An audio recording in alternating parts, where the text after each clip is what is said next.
ஓம் சாய்ராம். நல்லது நினைப்போம், நல்லது நடக்கும். 48 நாள் தவத்தில் இன்னைக்கு நம்ம 13வது நாளில் இருக்கோம்.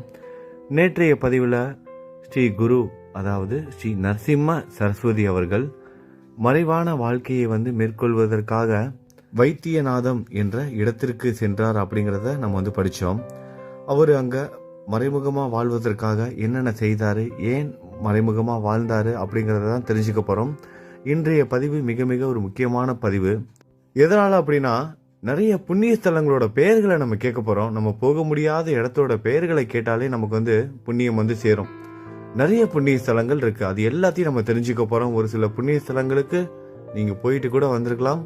போக முடியாதவங்களுக்கு ஸ்ரீ குரு ஆத்மார்த்தமாக அவங்கள எல்லாரையும் கூட்டிகிட்டு போக போகிறாரு. நம்ம எல்லாமே தெரிஞ்சுக்க போகிறோம். சரி, வாங்க நம்ம இன்னைக்கு பதிவை கேட்க ஆரம்பிக்கலாம். ஸ்ரீ குருவின் மகிமை எல்லா இடங்களுக்கும் தெரிய வந்தது. ஆகையால் நீண்ட தூரத்திலிருந்து பல பேர் அவர் தரிசனத்திற்காக வரத் தொடங்கினார்கள். அதில் சிலர் நல்லவர்கள், சில பக்தர்கள் போல் நடித்து கயவர்களும் இருந்தார்கள். நிறைய நல்லவங்களும் வந்தாங்க. சில பேர் பக்தர்களைப் போல ஒரு சில திருடர்களும் வர ஆரம்பிச்சாங்க. முன்பு பரசுராமர் தீய மன்னர்களை கொன்றுவிட்டு பெற்ற நிலத்தை எல்லாம் பிராமணர்களுக்கு தானம் செய்து எங்கோ ஒரு மூலையில் தவம் செய்து கொண்டு இருக்கையில் அங்கும் அந்த இடத்தையும் தானமாக கேட்டவுடனே அதையும் தானம் அளித்துவிட்டு மறைமுகமாக கடலுக்குள் சென்றிருந்தார். அதை போலவே ஸ்ரீ குருவும் தன்னை நாடி வரும் ஒரு சில தீயவர்களிடமும் தப்பிப்பதற்காக மறைமுகமாக இருக்க நினைத்தார். அப்பொழுது தன் சீடர்களை அழைத்து, நான் இந்த வைத்தியநாதத்தில் சில நாட்கள் தனியாக இருக்க நினைக்கிறேன். ஆகையால் நீங்கள் எல்லோரும் தீர்த்த யாத்திரைகளுக்கு செல்லுங்கள் என்று கூறினார். தன்னோட சீடர்களை எல்லாம் கூப்பிட்டு அவர் என்ன பண்றாரு, நீங்க எல்லாம் தீர்த்த யாத்திரைக்கு போங்க, நான் இங்க கொஞ்ச நாள் தனியா இருக்கணும்னு விருப்பப்படுறேன் அப்படின்னு சொன்ன உடனே சீடர்கள் எல்லாம் ரொம்ப கலங்கி போயிடுறாங்க. பிரபுவே, உங்களோட பாதங்கள் தான் சகல தீர்த்தங்களும், எல்லா சேத்திரங்களும் உங்களோட பாதத்துக்கு அடியில தான் இருக்கு. அப்படி இருக்கும்போது எங்களை தீர்த்த யாத்திரைக்கு ஏன் போக சொல்றீங்க? பொதியல் பக்கத்திலேயே இருக்கும்போது பணத்திற்காக நாங்க ஏன் காடுகளை தேடி அலையணும்? அது மட்டும் இல்லாம எங்களை நீங்க கைவிட்டுறாதீங்க. அதை கேட்ட பகவான் என்ன சொல்றாரு, சன்னியாசிகள் 5 நாட்களுக்கு மேல் ஓரிடத்தில் இருக்கக்கூடாது. சன்னியாசிகள் எல்லாரும் ஒரு இடத்துக்கு மேல இருக்கக்கூடாது. எதனால அப்படின்னா, ஒரே இடத்துல, அதாவது குறைஞ்சது ஒரு 3 நாள் 4 5 அதிகபட்சம் 5 நாள் சொல்லுவாங்க. அந்த நாட்கள் மேல ஒரே இடத்துல தங்குனாங்கன்னா அந்த இடம் அவங்களுக்கு தான் சொந்தம் அப்படிங்கிற ஒரு எண்ணம் வந்துருமா. அந்த மாதிரி எந்த ஒரு எண்ணமும் வந்துடக்கூடாது. அதாவது இது என்னோட சொந்தமான இடம். ஒரே இடத்துல ஒரு 3 நாள் நம்ம உட்காந்துருப்போம். அதே இடத்துல வேற யாராவது உட்காந்துட்டாங்க அப்படின்னா நமக்கு ஒரு வெறுப்பு வந்துடும். என்னடா நம்ம இடத்துல இவன் உட்காந்துருக்கான், நம்ம ஏதாவது பார்க்குக்கு போகலாம், இல்லை ஒரே பஸ்ஸில் கூட போகலாம். ஆஃபீஸ்க்கு போகும்போது, ஸ்கூலுக்கு போகும்போதெல்லாம் கூட இதை நம்ம அனுபவிச்சிருப்போம். நம்ம போகிற பஸ்லேயோ இல்லை உட்காந்துருக்க பார்க்லேயோ அதே பெஞ்சில் அந்த குறிப்பிட்ட நேரத்தில் வேற யாராவது நமக்கு முன்னாடி உட்காந்துட்டாங்க அப்படின்னா நமக்கு நம்மளோட இடத்துல வேற எவனோ உட்காந்துருக்கானே அப்படிங்கிற ஒரு எண்ணம் வந்துடும். அதனாலதான் சன்னியாசிகள் ஒரே இடத்துல தொடர்ந்து தங்கக்கூடாதுன்னு சொல்லுவாங்க. அதுதான் சத்குருவும் என்ன பண்றாரு, அவரோட சீடர்களுக்கு சொல்லி கொடுக்கிறாரு. சன்னியாசிகள் 5 நாட்களுக்கு மேல் ஒரு இடத்தில் இருக்கக்கூடாது. சன்னியாசிகளான பிறகு தீர்த்த யாத்திரைகள் செய்ய வேண்டும். அப்பொழுதுதான் மனம் ஒருங்கிணையும். அதற்கு பிறகு ஓரிடத்தில் இருக்கலாம். முதல்ல நம்ம இதெல்லாம் செய்யணும். செஞ்சதுக்கு அப்புறம் ஒரு இடத்துல இருக்கலாம். தீர்த்த யாத்திரைக்கு போனோம், புண்ணிய சேத்திரத்துக்குலாம் போயிட்டு வரணும். வந்ததுக்கு அப்புறம் நீங்க ஒரே இடத்துல தங்குனீங்கன்னா உங்களுக்கு அந்த எண்ணம் இருக்காது. சும்மா சன்னியாசம் வாங்கிட்டோம்னு சொல்லிட்டு எங்கேயாவது ஒரே இடத்துல போய் உட்காந்துட்டோம்னா அந்த இடம் நமக்குங்கிற சொந்தம் அந்த சொந்தம் நினைக்கிற அந்த ஒரு எண்ணம் வந்துடும். இதெல்லாம் வரக்கூடாது. அப்படின்னா நீங்க இந்த மாதிரி பயணம்லாம் மேற்கொள்ளணும். அதுக்கப்புறம் நீங்க ஒரே இடத்துல தங்கலாம் அப்படிங்கிற அறிவுரையெல்லாம் தன்னோட சீடர்களுக்கு ஸ்ரீ நரசிம்ம சரஸ்வதி அவர்கள் சொன்னோன்னே அவரோட சீடர்கள் எல்லாம் சொல்றாங்க, சுவாமி, உங்கள் சொல்படியே செய்கிறோம். நாங்கள் எந்தெந்த தீர்த்தங்களுக்கு செல்ல வேண்டும் என்று கூறுங்கள் என்று வேண்டினார்கள். எல்லாரும் கேட்குறாங்க, நாங்கள் எந்தெந்த தீர்த்த யாத்திரைக்கெல்லாம் போகணும், எந்தெந்த நதிக்கரைக்கு போகணும் அப்படிங்கிறதெல்லாம் சொல்லுங்கன்னு சொன்னோன்னே குரு சொல்றாரு, பிள்ளைகளே, தீர்த்தங்களில் உத்தமமான காசிக்கு சென்று, நல்லா கேட்டுக்கோங்க, நிறைய தீர்த்த யாத்திரைகள் எல்லாம் கேட்க போகிறோம். ரொம்ப ரொம்ப முக்கியமானது. ஒரு சில இடங்களுக்கு நம்ம போயிருப்போம், ஒரு சில இடங்களுக்கு நம்ம போய் இருக்க மாட்டோம். இனிமேலும் கூட நீங்கள் போகலாம். அது எல்லாத்தையும் நீங்க தெரிஞ்சுக்க போறீங்க. அதனால கவனமா கேளுங்க. பிள்ளைகளே, தீர்த்தங்களில் உத்தமமான காசிக்கு சென்று கங்கையில் நீராடி கங்கா நதி கரைகளில் யாத்திரை செய்யுங்கள்.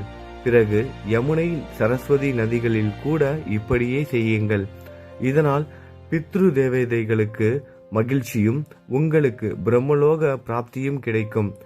பிறகு வருண குசாவர்த்த சத்குரு விபாச சராவதி விதஷ்டா அசிக்னி மருத்ருதா மதுமதி பயஸ்வினி கிருதவதி ரேவா சந்திரபாகா ரேவதி சரையு கோமதி வேதிக கௌசிக நித்தியஜல மந்தாகினி சகசிரவக்த பூர்ண புண்ணிய அருண பகீதா வைரோஷனி புஷ்கர பல்கு அலக்நந்த ஆகிய நதிகளிலும் நதி சங்கமங்களிலும் நீராடி குளித்து தல யாத்திரிகைகள் செய்யுமாறு அப்படியே ஸ்ரீ சைலம் அனந்தம் ராமேஸ்வரம் சேதுபந்தம் ஸ்ரீரங்கம் பத்மநாபம் நைமிசாரண்யம் புருஷோத்தமம் மகாலயம் கேதாராம் கோடிருத்ரம் மாத்ருகேசம் குப்ஜ தீர்த்தம் கோகாமுகி பிரசாத தீர்த்தம்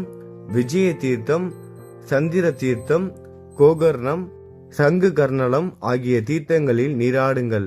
பிறகு அயோத்தியா மதுரை மாயா காஞ்சி துவாரகா சாலகிராமம் சபல கிராமத்தையும் தரிசனம் செய்யுங்கள். வலஞ்சுழியாக 3 முறை கோதாவரி நதியை வலம் வந்தால் பாவங்கள் எல்லாம் நசிந்து மோட்சம் கிடைக்கும். பிறகு பீமேஸ்வர பஞ்சர குஷதர்பண பூரண கிருஷ்ணவேணி துங்கபத்திரை பம்பா பீமா நதிகளின் கரைகளில் யாத்திரை செய்யுங்கள். ஹரிஹரம் பாண்டுரங்கம் மாதுலிங்கம் செல்லுங்கள். கந்தர்வபுரம் அதாவது கானகாபுரம் உத்தமமான புண்ணிய ஸ்தலம். அங்கே நிறைய தீர்த்தங்கள் இருக்கின்றன. அங்கு பீம அமரஜ நதி சங்கமம் இருக்கிறது. அங்கு இருக்கின்ற அரசமரம் மிகவும் சக்தி வாய்ந்த மரம். அதை கல்பக விருட்சம் என்றே கூறலாம். அரச மரத்திற்கு எதிர்ப்புறமாக நரசிம்ம தீர்த்தம், அதன் கிழக்கில் பாபநாச தீர்த்தம், பக்கத்தில் வரிசையாக வாரணாசி ருத்திரபாத சக்கரகோடி மன்மத தீர்த்தங்கள் உள்ளன. அங்கேயே கல்லேஸ்வரன் என்ற சிவபெருமானின் கோவில் இருக்கின்றது. அங்கே இருக்கின்ற சனீஸ்வரன் மிக சக்தி படைத்தவர். அங்கே தைலாபிஷேகம் அதாவது நல்லெண்ணெய் அபிஷேகம் செய்தால் சனி பகவானின் அருள் கிடைக்கும். அங்கே சென்று பிரார்த்தனை செய்தால் சகல நலன்களும் கிடைக்கும். துங்கபத்திர நதிகளின் சங்கமம், மகாபல சங்கமம், நிவ்ருத்தி சங்கமங்களை தரிசனம் செய்யுங்கள். குரு சிம்ம ராசிக்கு வரும்போது கோதாவரி நதிக்கும், கன்னி ராசிக்கு வரும்போது கிருஷ்ணா நதிக்கும், துலாம் ராசிக்கு வரும்போது துங்கபத்திராவிற்கும், கடக ராசிக்கு வரும்போது மகாபல நதிக்கும் புஷ்கரங்கள் வருகின்றன. அதாவது கங்கா நதி அந்த நேரங்களில் அந்தந்த நதிகளில் வந்திருக்கும். ஆகையால் அந்தந்த வருடங்களில் அந்தந்த நதிகளில் நீராடினால் புண்ணியம் கிடைக்கும்.